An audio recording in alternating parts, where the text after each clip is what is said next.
dari kelompok 4. Baik, kepada kelompok 4 saya perkenalkan. Saya Jessica Indiani dengan NIM 09. Saya Indi Putri Duyanti dengan NIM 07.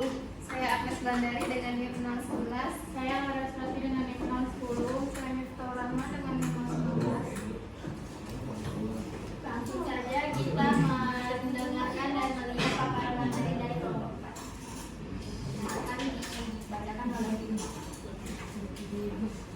Dasar terbentuknya hierarki peraturan perundang-undangan. Dasar pembentukan hierarki peraturan perundang-undangan adalah hasil dari evolusi sistem hukum suatu negara, mencerminkan nilai-nilai, prinsip-prinsip, dan struktur pemerintahan yang dianut oleh masyarakat. Menurut Wicaksono 2013, hierarki peraturan perundang-undangan bukan sekedar suatu konsep struktural, tetapi juga merupakan representasi dari nilai-nilai yang dijunjung tinggi oleh suatu masyarakat, menciptakan dasar yang kokoh untuk penyelenggaraan hukum yang adil dan berkeadilan.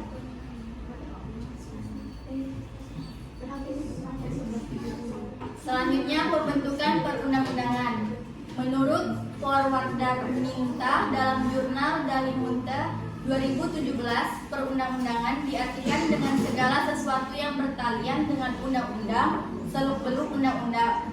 Menurut Bagirmanan dalam jurnal Dalimunte 2017, peraturan perundang-undangan adalah setiap putusan tertulis yang dibuat, ditetapkan dan dikeluarkan oleh lembaga dan atau pejabat negara yang mempunyai atau menjalankan fungsi legislatif sesuai dengan tata cara yang berlaku. Selanjutnya pada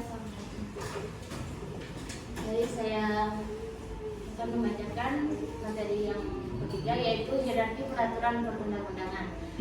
Hierarki peraturan perundang-undangan di Indonesia diatur untuk memastikan keteraturan dan kepastian hukum, di mana peraturan yang lebih rendah tidak boleh bertentangan dengan peraturan yang lebih tinggi.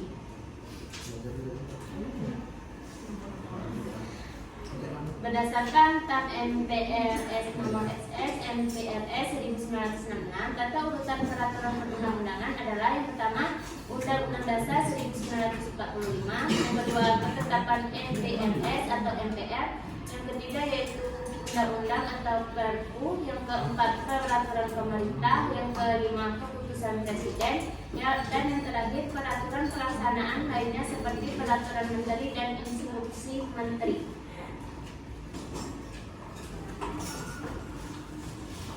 Selanjutnya, menurut Bagirmanan 1996 dalam jurnal Dalimunte 2017, ada prinsip-prinsip dasar tata urut. Yang pertama adalah peraturan yang lebih tinggi menjadi dasar hukum bagi peraturan yang lebih rendah. Nah, yang kedua itu peraturan yang lebih rendah harus bersumber dari peraturan yang lebih tinggi.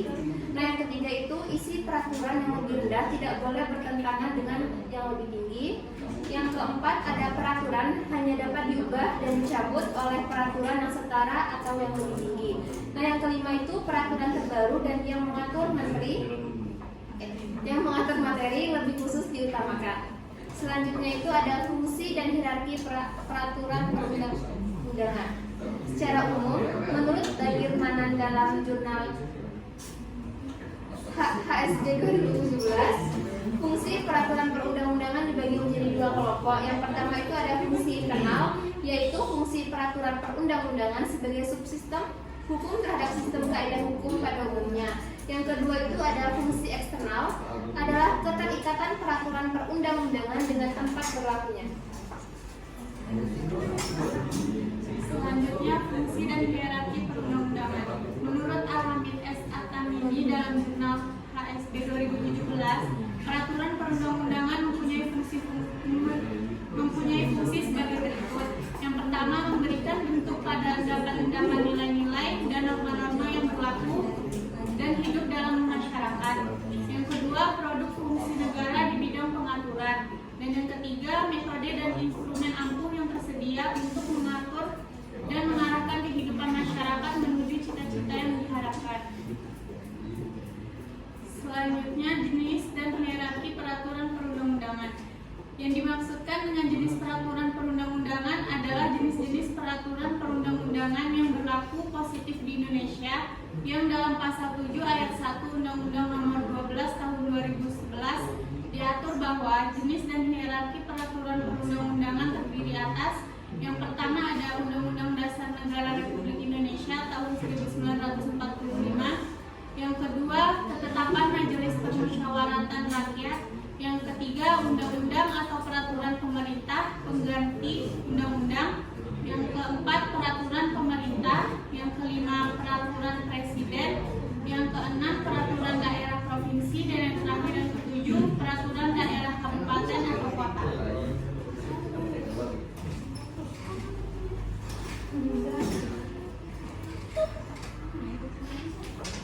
Kesimpulannya, perkembangan hukum dan tata negara Indonesia dipengaruhi oleh konstitusi, sejarah hukum, dan prinsip tata negara. UUD 1945 sebagai konstitusi tertinggi telah mengalami berbagai revisi sejak kemerdekaan untuk mengikuti perubahan politik dan sosial. Proses pembentukan undang-undang melibatkan perencanaan hingga pengesahan dengan DPRI dan Presiden sebagai aktor utama.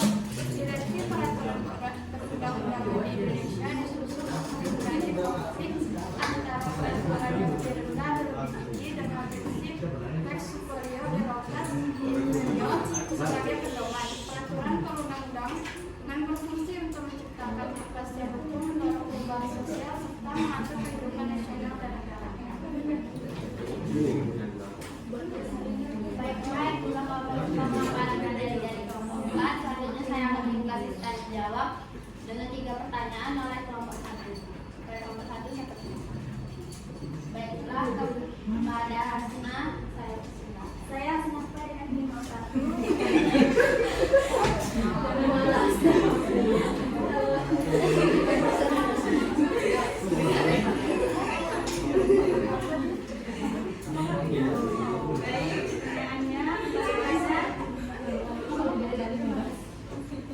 Bagaimana cara mengimplementasikan hierarki perundang-undangan dalam penyelenggaraan pendidikan?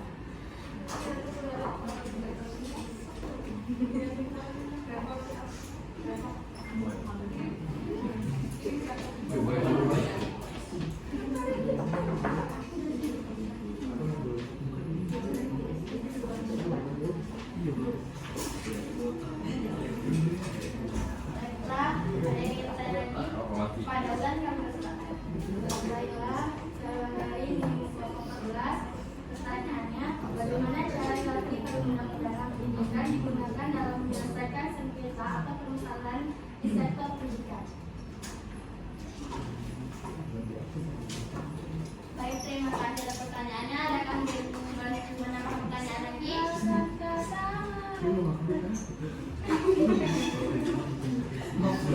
Baik, izinkan kelompok 4 untuk mencari jawaban dari pertanyaan.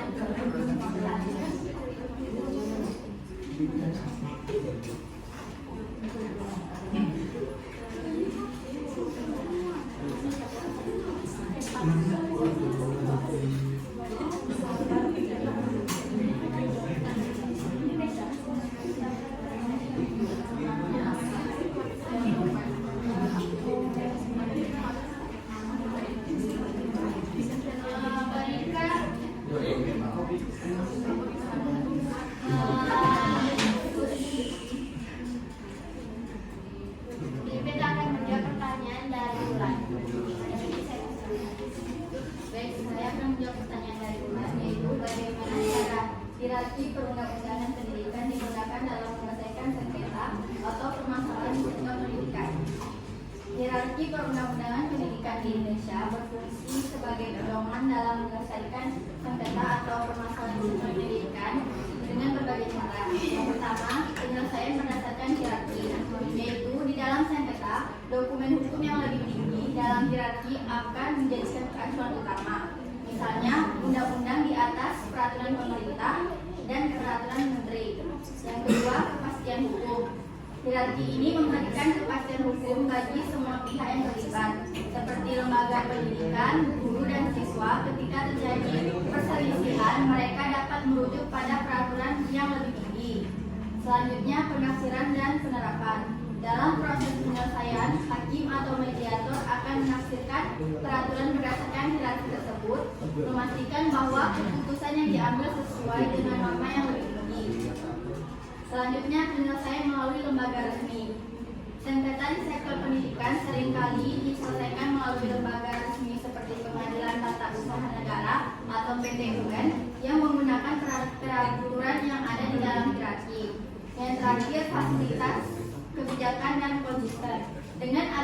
hierarki, kebijakan yang dikeluarkan oleh pemerintah dan lembaga pendidikan dapat konsisten dan tidak bertentangan satu sama lain sehingga meminimalisir sengketa.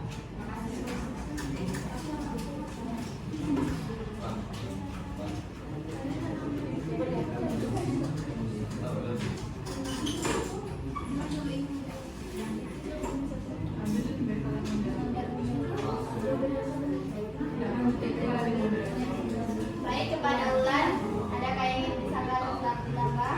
Makasih.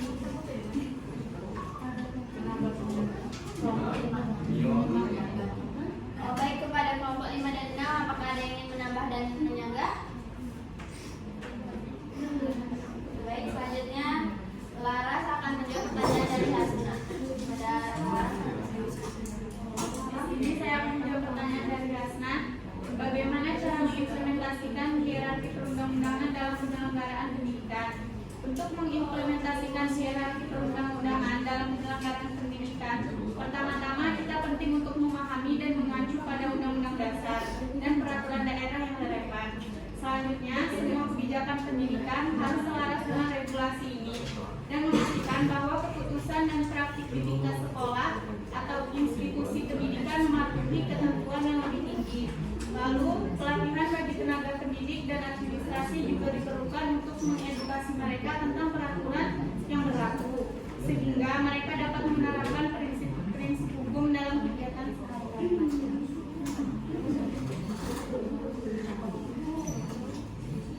Nah, kepada kelompok 5 dan 6, apakah ingin menambahkan atau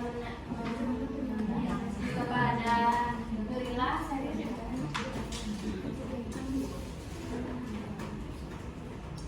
Baik, saya akan menambah jawaban dari Hasna, yaitu pertanyaannya bagaimana cara mengimplementasikan hierarki perundang-undangan dalam penyelenggaraan pendidikan. Berikut ini adalah beberapa cara untuk mengimplementasikan hierarki perundang-undangan dalam penyelenggaraan pendidikan. Yang pertama, pemahaman, yaitu yang mendalam semua pihak terkait pemerintah, pendidik, siswa, orang tua, dan masyarakat harus memiliki pemahaman yang baik tentang hierarki perundang-undangan yang berlaku di bidang pendidikan. Yang kedua, sosialisasi secara berkala melalui berbagai media dan forum dapat membantu peningkatan pemahaman ini. Adapun yang ketiga, penyusunan kebijakan, yaitu melibatkan berbagai pihak dalam proses penyusunan kebijakan untuk memastikan bahwa kebijakan tersebut sesuai dengan hierarki perundang-undangan dan mengakomodasi berbagai kepentingan. Baiklah, terima kasih kepada Nurila. Selanjutnya kepada kelompok 2, saya persilahkan untuk memberikan kesimpulan untuk kelompok 4. Baiklah, sini saya akan memberikan kesimpulan dari materi fungsi dan hierarki perundang-undangan pendidikan.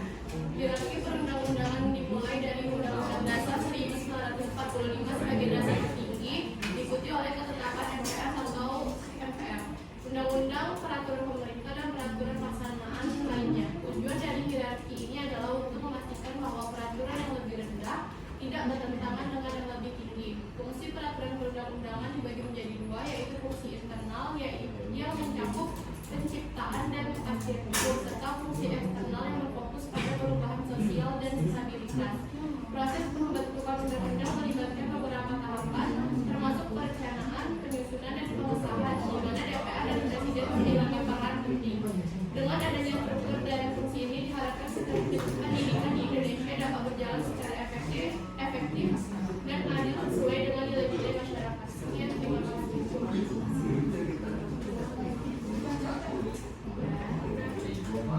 Demikian presentasi dari kelompok 4. Saya sebagai moderator meminta maaf bila ada salah kata maupun perbuatan. Saya akhiri. Assalamualaikum warahmatullahi wabarakatuh. Waalaikumsalam warahmatullahi wabarakatuh.